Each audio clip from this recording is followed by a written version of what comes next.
A paz do Senhor, tudo bem? Hoje nós vamos meditar em João, capítulo 3.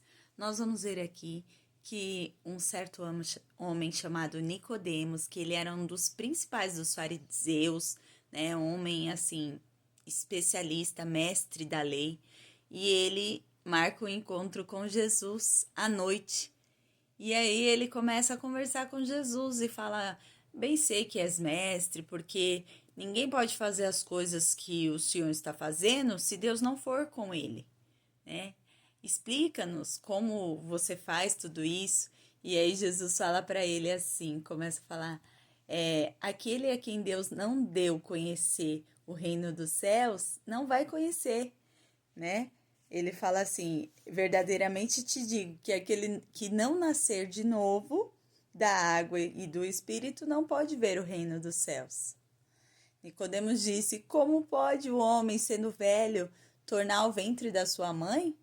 E aí Jesus fala bem assim: se você não compreende das coisas que eu falo terrenamente, como você vai compreender se eu falar das coisas celestiais?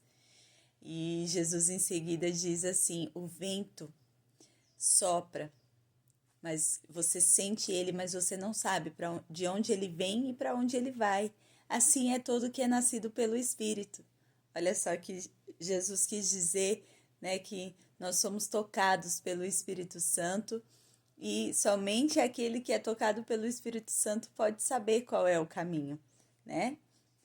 E Jesus começa a falar assim, ó: se não credes quando falo dessas coisas, né, que nem eu falei sobre as coisas terrenas, como crerás nas celestiais?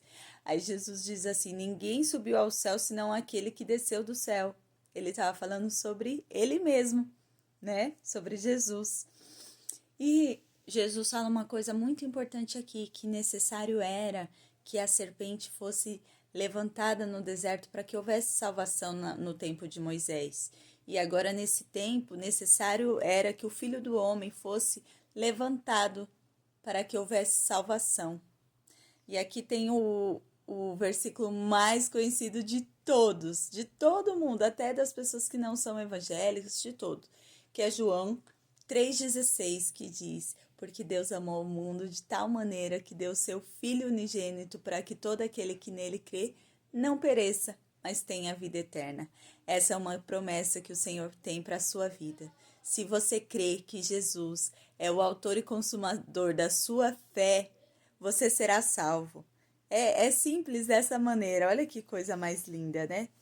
Aí aqui Jesus vai explicar para Nicodemos porque Deus não enviou para o Jesus para o mundo para vir julgar o mundo, senão para salvá-lo. Ele veio nos salvar. E mais uma vez Jesus estava explicando isso a Nicodemos. Aí Jesus vai falar bem assim, ó, que a luz veio ao mundo e os homens amaram mais as trevas do que a luz. Infelizmente, irmãos, né? As obras dos homens sendo má, eles procuram as trevas para que as suas obras fiquem encobertas. Mas aqueles que verdadeiramente seguem a luz, eles vão até a luz, porque as obras deles podem ser expostas para que o nome do Senhor seja glorificado.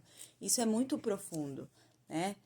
Então, em seguida, nós vamos ver sobre o último testemunho de João Batista antes de ser preso. Né? O que aconteceu? Passando alguns dias, Jesus foi até a Judéia junto com seus discípulos e começou a pregar e batizar. Né? Quem batizava eram os discípulos, mas Jesus pregava o arrependimento, né, genuíno, com o batismo nas águas. E aí, uma turma foi e João batizava em outra parte perto ali, né? Aí os judeus e os discípulos de João chegaram até João e falaram assim: olha, aquele que você testemunhou, ele está batizando também, né? E muitos estão indo com ele, tipo, eles estavam preocupados com isso. Só que João já sabia, João falou bem assim: eu não sou o Cristo, eu não sou o Cristo. E falou assim: vocês são testemunha que eu já disse isso. E esse versículo no 29 que diz assim, ó: quem tem a esposa é o esposo, mas o amigo do esposo que está em pé ao seu lado e ouve, se regozija grandemente com a voz do esposo.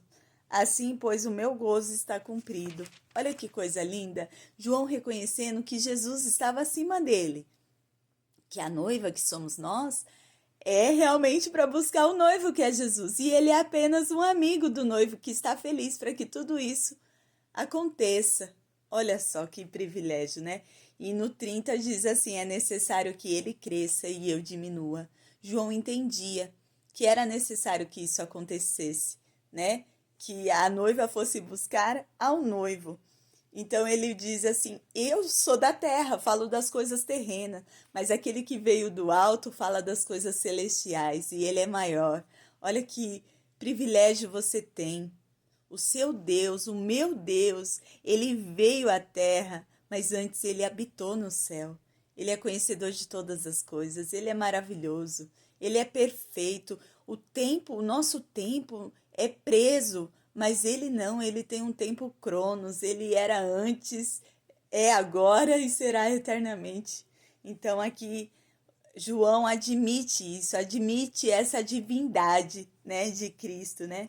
Ó, no 35, o Pai ama o Filho e todas as coisas lhe entregou nas suas mãos. Aquele que crê no Filho tem a vida eterna, mas quem rejeita o Filho, na verdade, não verá a vida, porque a ira de Deus permanece nele. Então, João já dá um juízo, olha, aquele que enxerga a vida em Cristo, esse receberá a vida, mas aquele que não permanecerá nele. Então, que a gente possa meditar, né, nessa palavra e crer. O que é mais importante desse capítulo é o Senhor nos ensinando a crer. E crer, irmãos, não é fácil. Você tem que crer em algo que você não está vendo. Você tem que crer porque você sabe que existe alguém que venceu todo o mal. Por mais que você não estivesse lá com ele, você crê que ele fez todas essas coisas porque você sente. Porque assim como o vento nos toca, que nós não vemos o vento, assim o Espírito Santo nos enche e nos toca. E aquela chama fica queimando no nosso coração para falar do amor de Jesus, para poder se parecer o máximo com Jesus, para dizer: Mestre, qual é a tua vontade para minha vida? Me guie. E ouvir a voz do Espírito Santo: o filho não faz isso, o filho faz isso. Ter os seus ouvidos atentos à voz dele, que nós possamos estar ligados nos céus e crer verdadeiramente no Filho de Deus. Que Deus abençoe sua vida, o seu dia. Eu me alegro muito, porque esse livro de João, ele toca muito, muito, muito a alma. Não que os outros não toquem, não é isso. Mas você consegue sentir o tamanho do amor de Deus pela sua vida? Ele renunciou o céu por você. Então aproveite essa oportunidade e agradeça e sirva a Ele com todo o seu coração. Se torne o seu melhor amigo. Faça do Senhor o seu Pai. Que Deus te abençoe. Amém.